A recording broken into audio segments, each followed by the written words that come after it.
Hello everyone, welcome back to my channel. इस video में हम करेंगे क्लास 12th केमिस्ट्री का चैप्टर इलेक्ट्रोकेमिस्ट्री। ये वीडियो एक रैपिड रिवीजन होने वाली है। पहले हम बोर्ड्स और नीट में जो ओवरलैपिंग है वो सब कुछ करेंगे और फिर नीट में कुछ जो एक्स्ट्रा टॉपिक्स हैं उनको भी कवर करेंगे। Without wasting time let's get started. सबसे पहले हम देखते हैं रिडॉक्स रिएक्शन क्या होता है। ऐसा रिएक्शन जहाँ पर ऑक्सीडेशन भी हो रही है और रिडक्शन भी हो रही है, दोनों साइमल्टेनियसली हो रहे हैं। ऑक्सीडेशन का मतलब लॉस ऑफ इलेक्ट्रॉन, इलेक्ट्रॉन का लूज हो जाना। रिडक्शन का मतलब gain of electrons. Electrochemical cell की मैं बात करूं अगर, तो एनोड पे ऑक्सीडेशन और कैथोड पर रिडक्शन तो हमेशा होगी, बट इलेक्ट्रोकेमिकल सेल में एनोड आपका नेगेटिव होता है, कैथोड आपका पॉजिटिव होता है। इलेक्ट्रोकेमिकल सेल मेनली होता क्या है, जो केमिकल एनर्जी को इलेक्ट्रिकल एनर्जी के अंदर कन्वर्ट करे, जो केमिकल एनर्जी को इलेक्ट्रिकल एनर्जी में कन्वर्ट करे। इसका एग्जाम्पल है आपका जिंक कॉपर सेल, जिसको हम गैल्वेनिक सेल और वोल्टिक सेल के नाम से भी जानते हैं, जिसकी ई नोट वैल्यू यानी EMF 1.10 वोल्ट होती है। EMF अगर मुझे लिखनी है किसी सेल की, तो मैं उसकी ई नॉट यानी कैथोड का इलेक्ट्रोड पोटेंशियल लिखूंगी और एनोड का लिखूंगी, दोनों को सब्ट्रैक्ट कर देंगे। यहाँ पे जो मैं इलेक्ट्रोड पोटेंशियल की बात करूँ वो रिडक्शन पोटेंशियल है, यानी मैं कैथोड का reduction potential minus reduction potential of anode लिखूंगी। ऐसा भी कह सकती हूँ oxidation potential of anode minus oxidation potential of cathode, क्योंकि RP जो होता है वो नेगेटिव होता है OP के। अब मैं चाहती हूँ कि मेरी ऑक्सीडेशन हो एनोड पे, तो यानी मेरा एनोड का जो रिडक्शन पोटेंशियल आएगा वो नेगेटिव आना चाहिए। अगर मैं चाहती हूँ कि मेरा जो सेल है उसकी EMF ज़्यादा है, तो ये माइनस माइनस प्लस हो जाएगा, इसी वजह से वो ज़्यादा आएगी वैल्यू ऐड करके। स्टैंडर्ड इलेक्ट्रोड पोटेंशियल क्या होता है, जब हम मेजर करते हैं ना तो हम एक स्टैंडर्ड बना लेते हैं। जैसे हमने हाइड्रोजन को यहाँ पे 0 लगकर बाकी सबकी ई नोट वैल्यूज़ कैलकुलेट करी हैं, तो हमने जब स्टैंडर्ड कैलकुलेट की वो 1 मोलर कंसनट्रेशन, 1 एटमॉस्फेयर प्रेशर और 298 केल्विन पे कैलकुलेट करी थी। और रेफरेंस इलेक्ट्रोड हमारी SHE होती है, जो स्टैंडर्ड हाइड्रोजन इलेक्ट्रोड, और इसी से हमने इलेक्ट्रोकेमिकल सीरीज़ बना दी थी। इलेक्ट्रोकेमिकल सीरीज़ NCERT में बहुत सारी लिखी हुई हैं, बहुत सारे और भी हैं, बट मैंने यहाँ पे सबसे इंपॉर्टेंट लिखे हैं। आपको इतना याद होनी चाहिए सीक्वेंस फॉर बोर्ड्स, एंड अगर आप नीट की तैयारी कर रहे हो तो आपको ये वैल्यूज़ भी याद करनी है। इसको आपने खुद से अच्छे से याद करना है। हाइड्रोजन की 0 जो इसके ऊपर है, ये सब खुद रिड्यूस होना चाहते हैं, इनका रिडक्शन पोटेंशियल अच्छा है। रिडक्शन पोटेंशियल यानी खुद ये रिड्यूस होना चाहते हैं, दूसरे को ऑक्सीडाइज करना चाहते हैं, यानी ऑक्सीडाइजिंग एजेंट हैं। और नीचे वालों की बात करूँ तो ये खुद ऑक्सीडाइज होना चाहते हैं, रिड्यूस होना नहीं चाहते, यानी ये बहुत अच्छे रिड्यूसिंग एजेंट हैं। अब कैथोड पे क्योंकि रिडक्शन होनी है, यानी उसका RP ज़्यादा होना चाहिए और OP कम होना चाहिए। एनोड की बात करूँ तो वहाँ पे RP कम OP ज़्यादा होना चाहिए। नर्न्स्ट इक्वेशन आता है जो कि हमें बताता है कि कैसे कंसंट्रेशन चेंज करने से हमारे सेल की EMF बदल जाती है। तो यहाँ पर मैं देखूँ तो EMF जो होती है, this is the main formula. EMF जो होती है वो E नोट होता है सेल का, जो कि स्टैंडर्ड होता है -2.303 RT/NF होता है इंटू log Q। यहाँ पे Q आपका ये आ जाता है, यानी प्रोडक्ट की concentration raise to the power of the stoichiometric coefficient divided by the reactant की concentration raise to their stoichiometric coefficient. और अगर मैं बात करूँ 25 डिग्री सेल्सियस पे, ये सारी टर्म्स को कॉन्स्टेंसी हैं, तो इसको हम इस तरीके से लिखते हैं, which is also very important, बहुत काम आएगा। E is equal to E not minus 0.0591/N into log Q। R की वैल्यू 8.314 होती है, F की 96500, N की number of mole of electrons जितने चेंज हो रहे हैं आपके रिएक्शन में, टेम्परेचर केल्विन के अंदर आता है। लोग की वैल्यूज़ का आपको तरीका बता देती हूँ, वैसे तो आई नो आप सबको पता है। log 1 की वैल्यू 0, log 10 की 1, log 10 की पावर N की N हो जाती है, जैसे 100 है तो 2 हो जाएगा। log 2 0.3, log 3 0.47, log 5 0.69। ये 3 आपको बहुत अच्छे से याद रखनी है। उसके साथ मान लो मुझे log 6 निकालना है, log 6 इज़ बेसिकली 2 × 3, तो मैं 2 और 3 के log की वैल्यूज़ को ऐड कर दूंगी, मेरा 6 से आ जाएगा। ठीक है, इस तरीके से हम कैलकुलेट करते हैं। अब मान लो मुझे log 8 निकालना है, तो वो 4 × 2 होता है, तो 4 भी नहीं पता, 4 भी 2 × 2 यानी 2 की पावर 3, तो मैं 3 × 0.3 कर दूंगी और मेरा आंसर आ जाएगा log 8। I hope it's clear. इसके बाद relation between Gibbs energy and EMF निकालना है अगर मुझे, तो डेल्टा G जो होता है, गिब्स एनर्जी का चेंज जो होगा that will be equal to negative of NFE। ई यहाँ पर आपका EMF आ जाती है, F और N की वैल्यू यहाँ पर जैसे थी वो सेम है। एक क्वेश्चन आता है कि H+ की कंसनट्रेशन बताओ, और अगर pH दी है तो उसमें आप ये यूज़ कर सकते हो H+ की concentration is equal to 10⁻⁻ of pH। अच्छा, अगर आपका गिब्स एनर्जी नेगेटिव में आ रही है तो आप समझो कि आपका रिएक्शन स्पॉन्टेनियस है, होना चाहता है रिएक्शन। अगर आपकी EMF यानी जो सेल का EMF है वो पॉजिटिव आ रहा है, इसका मतलब वो सेल वर्क करेगा, वो केमिकल एनर्जी को इलेक्ट्रिकल एनर्जी में कन्वर्ट करेगा। अगर मैं बात करती हूँ नेक्स्ट कंडक्टेंस इन इलेक्ट्रोलिटिक सोल्यूशन, तो यहाँ पर आती है एक टर्म स्पेसिफिक कंडक्टिविटी, यानी कि 1 सेंटीमीटर क्यूब वाले सोल्यूशन के अंदर जो कंडक्टेंस हो रहे, कंडक्टेंस इज बेसिकली जो अंदर मॉलिक्यूल्स हैं वो कितना कंडक्ट कर पा रहे हैं, कितना फ्रीली मूव कर पा रहे हैं, ठीक है। तो इसको हम डिनोट करते हैं कापा से। मोलर कंडक्टिविटी अब यहाँ पे आता है पर मोल, यानी एक मोल जब मैं डाल रही हूँ तो वो कितना कंडक्ट कर पा रहा है। इसमें स्ट्रॉन्ग और वीक इलेक्ट्रोलाइट्स भी आते हैं, आगे देखते हैं अभी हम। इसको मैंने यहाँ पे इस तरीके से डिनोट किया, ठीक है। ये आपका आ जाता है lambda m is equal to kappa into 1000 by concentration. Concentration आपने यहाँ पे मोलैरिटी के अंदर लेनी है। मोलैरिटी हमने पिछले चैप्टर के अंदर पढ़ा था क्या होता है ना।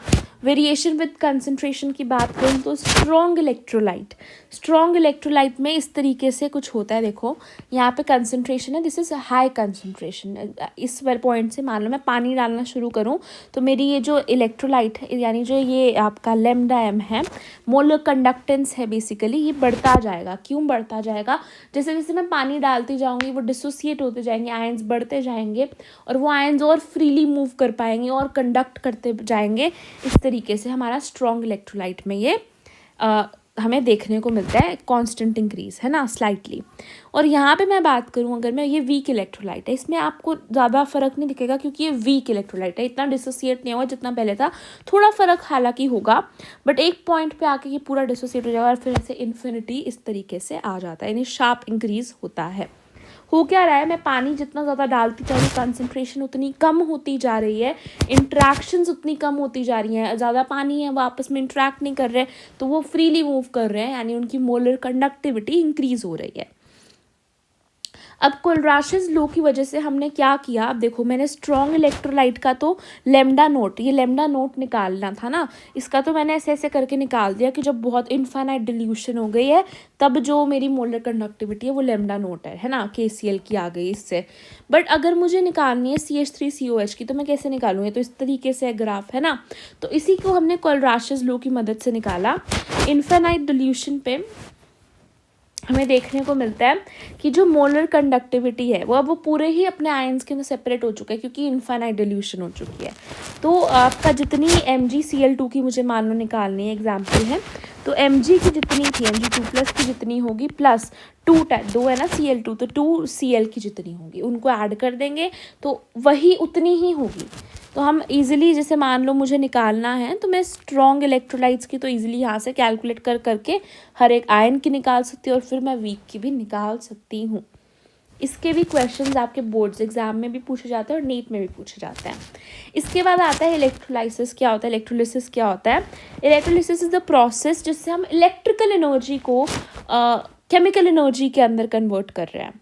बेसिकली क्या है, जो केमिकल रिएक्शंस स्पॉन्टेनियस थे यानी जिनकी गिब्स एनर्जी नेगेटिव थी, वो वाले केमिकल रिएक्शंस जब होते हैं तो वो एनर्जी को रिलीज करते हैं, है ना। अब जो केमिकल रिएक्शंस की गिब्स एनर्जी पॉजिटिव है, जो होना ही नहीं चाहते, जो नॉन स्पॉन्टेनियस रिएक्शन है, उन रिएक्शन का क्या वो रिएक्शन कुछ पार्टिसिपेट नहीं करते, वो यहाँ पे काम करते हैं।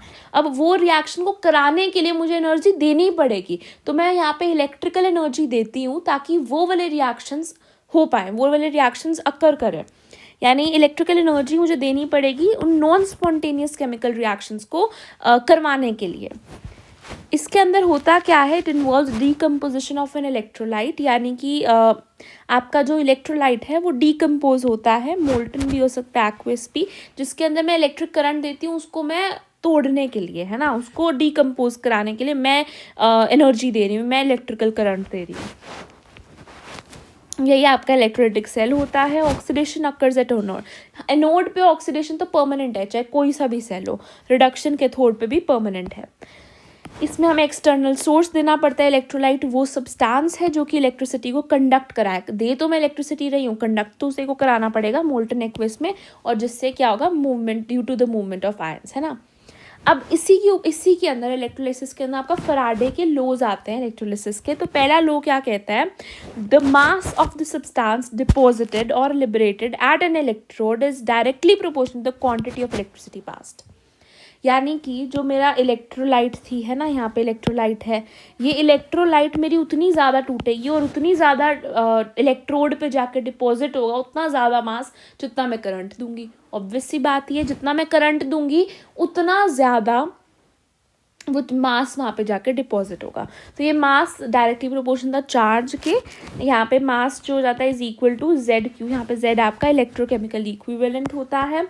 सेकेंड लॉ ऑफ इलेक्ट्रोलिसिस क्या कहता है, जब सेम क्वांटिटी ऑफ इलेक्ट्रिसिटी मैं पास करती हूँ थ्रू डिफरेंट इलेक्ट्रोलाइट, किसी और इलेक्ट्रोलाइट के साथ भी मैं सेम क्वांटिटी करती हूँ, तो जो मास होगा डिपॉजिट वहाँ पे भी वो प्रोपोर्शनल होगा टू देयर इक्विवेलेंट वेट्स। अब मान लो कोई चीज़ भारी है तो वो तो ऑब्वियसली कम होएगी ना। मैं कहती हूँ मेरे पास कोई चीज़ थी जिसका वैसे मास 1 मोल का 10 है ना, equivalent weight, basically equivalent weight है ये, मोलर मास नहीं है, ठीक है, और इसका इक्विवेलेंट मास 20 है। जब मैंने इलेक्ट्रिसिटी पास करी, दोनों में सेम करी, कुछ नहीं कितनी भी करी, दोनों में मैंने सेम करी, तो इसका अगर जाकर 5 डिपॉजिट हुआ है तो इसका वहाँ पे जाकर 2.5 डिपॉजिट होगा।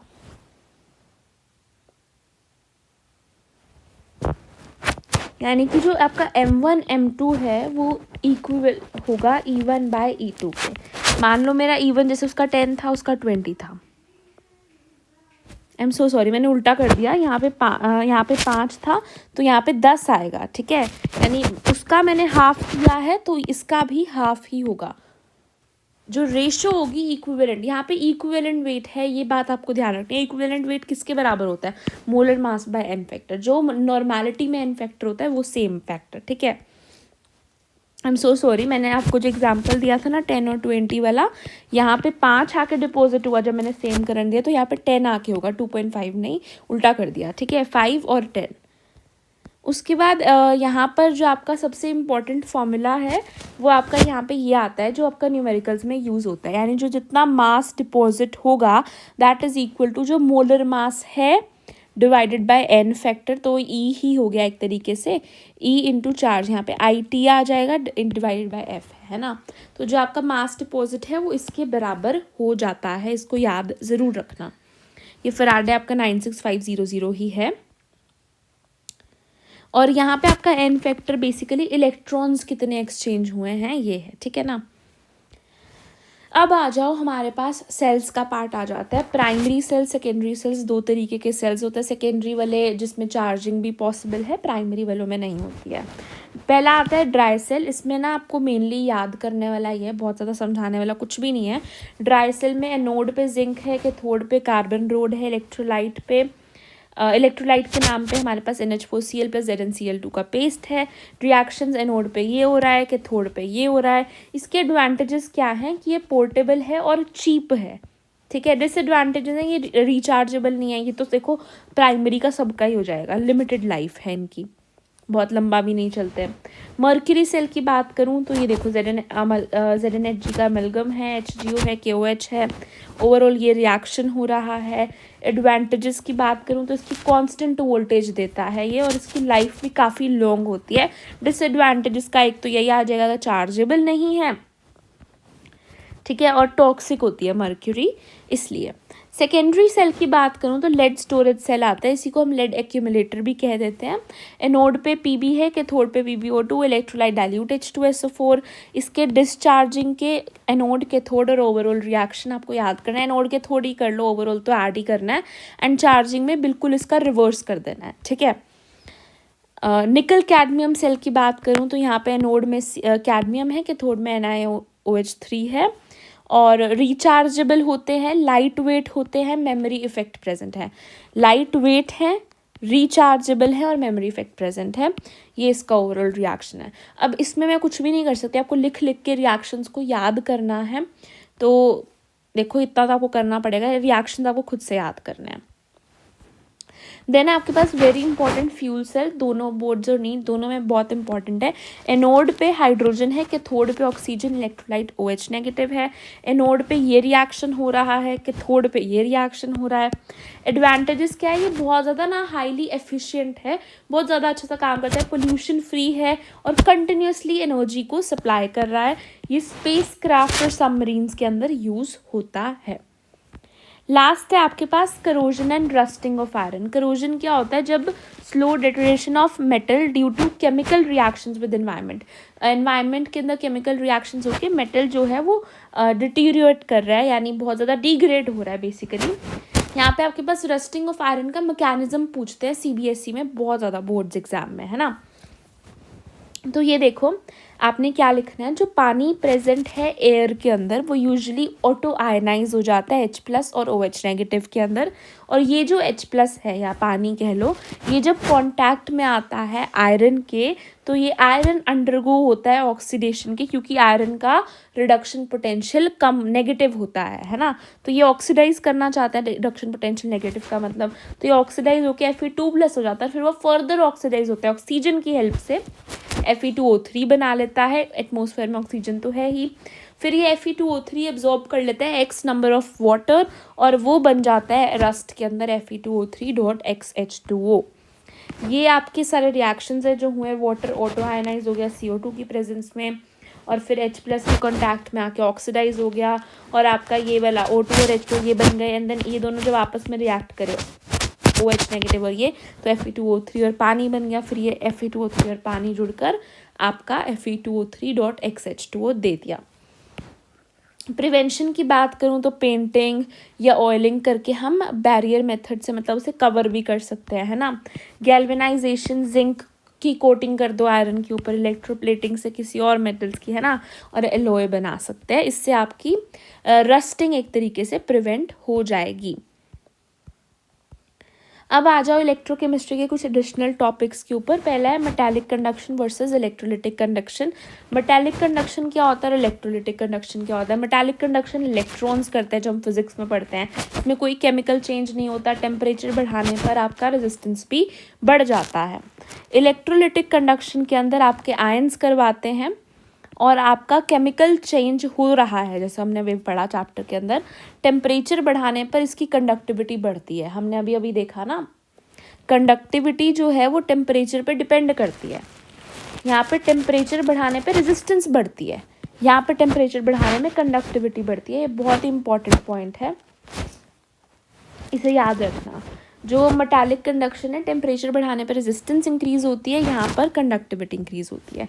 यहाँ पे कोई मास का ट्रांसफ़र नहीं होता है, यहाँ पे मास का ट्रांसफ़र होता है, यहाँ पे मास का ट्रांसफ़र हो रहा है, ठीक है। तो ये बहुत ही इंपॉर्टेंट टेबल था, इस पर आपका क्वेश्चन बन सकता है। टाइप्स ऑफ इलेक्ट्रोड्स की बात करें तो यहाँ पर क्या है, मेटल आयन इलेक्ट्रोड होती है, एग्जाम्पल आपका ये रहा। गैस इलेक्ट्रोड भी हो सकती है, ये रहा एग्जाम्पल। ये तो बहुत ही बेसिक से एग्जाम्पल्स हैं। मेटल इनसॉल्युबल सोल्ट इलेक्ट्रोड है, ये भी हो सकता है ना। रिडॉक्स इलेक्ट्रोड का एग्जाम्पल ये रहा। इसके बाद है measurement of EMF of cell, यानी अगर मुझे किसी भी सेल के EMF की मेजरमेंट करना है तो मैं किस मेथड से करती हूँ, पोटेंशियोमीटर को यूज़ करती हूँ। किसको यूज़ करते हैं हम, पोटेंशियोमीटर को यूज़ करते हैं। और इससे क्या होता है, करंट का फ्लो प्रिवेंट कर सकते हैं हम, और ये एक्यूरेट EMF हमें देता है। इसके बाद हमसे ना एप्लीकेशंस ऑफ कोलराशेस लॉ पूछ ली जाती है। बोर्ड्स में लॉ था, नीट के अंदर एप्लीकेशंस आती हैं। कैलकुलेट करता है, हम मोलर कंडक्टिविटी बहुत इजीली कैलकुलेट कर सकते हैं इनफाइनाइट डाइल्यूशन पे, यानी कि जो हमने देखा कोलराशेस लॉ में, मोलर कंडक्टिविटी हम इनफाइनाइट डाइल्यूशंस पे कैलकुलेट कर सकते हैं, किसकी, वीक इलेक्ट्रोलाइट की, है ना। और डिटरमाइन डिग्री ऑफ डिसोसिएशन, हम अल्फा निकाल सकते हैं इसकी मदद से। ये फॉर्मूला भी याद रखना, अल्फा जो हो जाएगा आपका λm/λ0 हो जाएगा।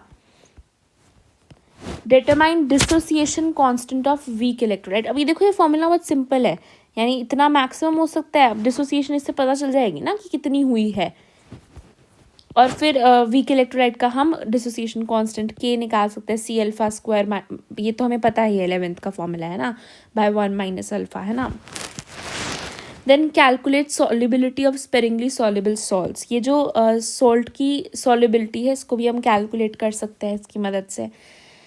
अब लास्ट में आता है आपके पास ये इलेक्ट्रोलिटिक सेल्स, है ना, ये आपकी एनसीईआरटी के अंदर भी मेंशन्ड है, आ सकता है, बट यूजुअली बोर्ड्स के अंदर ये पूछा नहीं जाता। तो ये आपको टोटली चीज़ याद ही करनी है कि जैसे मोल्टन NaCl है तो उसमें क्या इलेक्ट्रोलाइट है, क्या इलेक्ट्रोड्स हैं, क्या कैथोड पे रिएक्शन है, नोड पे क्या रिएक्शन है, प्रोडक्ट्स पे क्या है, इसमें समझाने वाला कुछ भी नहीं है।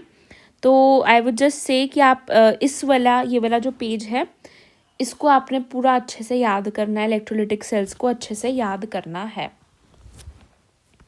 ना। ये पेज है, ठीक है, इस पेज को आपने बहुत अच्छे से याद करनी है, एक एक रिएक्शन, और इसके अलावा यहाँ पे कुछ नहीं रहता। That's it, thank you for watching.